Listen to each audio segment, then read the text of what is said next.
সহিহ বুখারীর একটা হাদিস, সেই যুগে একজন বেশ্যা মহিলা, তিনি বেশ্যাবৃত্তি করে চলত। দৈনন্দিন তার রোজগারের উৎস ছিল বেশ্যাবৃত্তি করা। বুখারীর হাদিসের মধ্যে এসেছে, এই মহিলা যখন উত্তপ্ত মরুভূমির সাহারা মরুভূমির মধ্য দিয়ে তিনি যাচ্ছিলেন, দক্ষগণের একটা পুকুর পিপাসায় সংকট করতেছিল। ওই মহিলা তিনি গায়ের উর্মিটা তিনি ওই কুয়ার ভিতরে দিয়ে কল থেকে পানি খায়া পুকুরের ধারে পানি পুকুরকে পিপাসা মুক্ত করলেন। আল্লাহ দরবারে এত পছন্দ হয়ে গেল, আল্লাহ পাক ক্ষমা করে দিলেন। বেশি বললেন সাহাবীরা, এই বেশ্যা মহিলার পরে আল্লাহ কত খুশি হয়েছে। পুকুরের পানি খাওয়ানোর কারণে মহিলার জিন্দেগি আল্লাহ গুনাহ মাফ করে দিয়েছেন। শুধু গুনাহ মাফ করে না, আল্লাহ পাক তার জন্য দিয়েছে। এই হাদিসটা সহিহ বুখারীর। এই বেশ্যা মহিলা পুকুরের পানি পান করার কারণে আল্লাহ পাক তার অতীতের সব গুনাহ মাফ করে দিয়েছেন। আল্লাহ পাক তাকে ফেরেশতাদের খোঁজ খবর দিয়েছেন। সুবহানাল্লাহ। এই জন্য নবী যারা বলেছেন, জীব জানোয়ারের যদি তোমরা পশু পাখিদের সেবা করো সওয়াব পাবে, যে কোনো প্রাণীর সেবাতেই তোমরা সওয়াব পাবে। এখানে কিন্তু কোনো প্রাণীকে আলাদা করে দেওয়া নাই, সিলেক্ট করা হয় নাই। যত প্রাণী, যত জীব জানোয়ার পৃথিবীতে আল্লাহ সৃষ্টি করেছেন, তাদের যদি আপনি সেবা করেন তাহলে প্রতি মুহূর্তে আল্লাহ রাব্বুল আলামিন আল্লাহ পাক সুবহানাল্লাহ। এরপর আল্লাহ নবী আরো বলেছেন, উম্মত জমিনে তোমরা বিনয়ী হয়ে চলবে, বিনম্র হয়ে চলবে।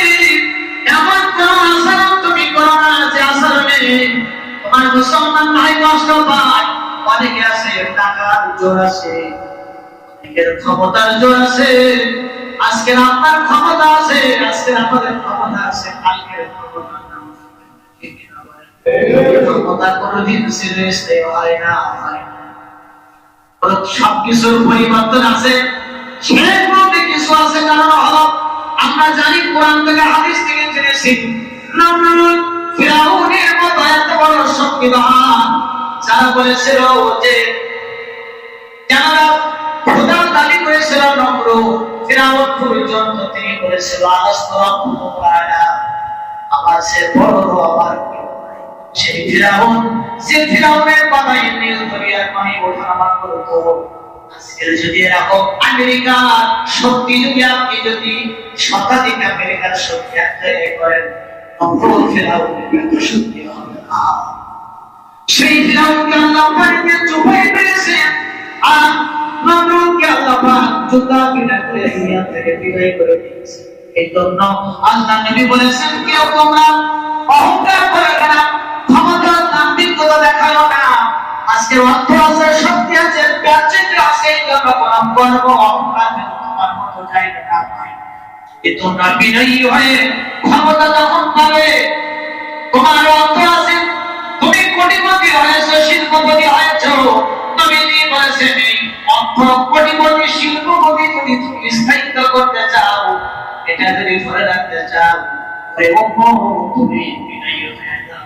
নামাজ পড়ো, নামাজ পড়ে তুমি আল্লাহর শুকরিয়া আদায় করো। ক্ষমতা যদি তুমি স্থায়িত্ব করতে চাও, ক্ষমতা যদি ধরে রাখতে চাও, তাহলে তুমি বিনয়ী হয়ে দাও, বিনম্র হয়ে দাও।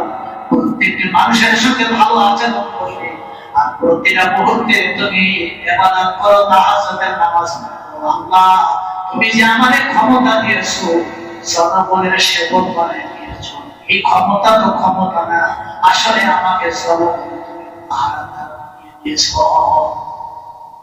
এই ক্ষমতা হলো সেই ক্ষমতা না, এই ক্ষমতা হলো জনগণের সেবক।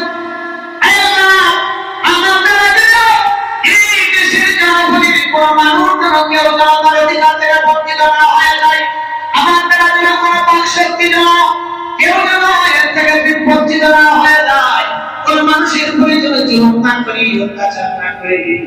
আমি তাহাজ্জুদের নামাজে যদি এইভাবে করে কাঁদেন, যদি আপনি আল্লাহর কাছে তাহলে কোনদিন আপনার কাছ থেকে কোনদিন ক্ষমতা আসবে না, কারণ ক্ষমতা এই জন্য আমাদেরকে মনে রাখতে হবে, নবীজি বলেছেন, যদি তুমি বিনয়ী বিনম্র হয়ে ক্ষমতা পাওয়ার পরে মানুষের সঙ্গে ভালো আচরণ করো, বিনয়ী বিনম্র হয়ে আচরণ করো, রক্ত সম্পর্কে আত্মীয় স্বজনদের সঙ্গে সম্পর্ক করো, যদি তুমি জনগণের মানুষের যদি তাদের অধিকার তুমি বুঝিয়ে দিতে পারো, আল্লাহ নবী বলেছেন ক্ষমতা তো স্থায়ী হবেই হবে। আল্লাহ পাক তোমার বরকত দিয়ে ফুল দিয়ে ফল দিয়ে সব ভরে দিবে, আর তোমার হায়াত আল্লাহ বাড়ায়া দিবে। এই জন্য কিয়ামতের দিন আপনার আমলনামায় সবচেয়ে ভারী হবে কি জানেন? রাসূলুল্লাহ বলেছেন, মানুষের ভালো আচরণ, ভালো ব্যবহার, উত্তম ব্যবহার, উত্তম আচরণ কিয়ামতের দিন মিজানের পাল্লায় সবচেয়ে বেশি ভারী হয়।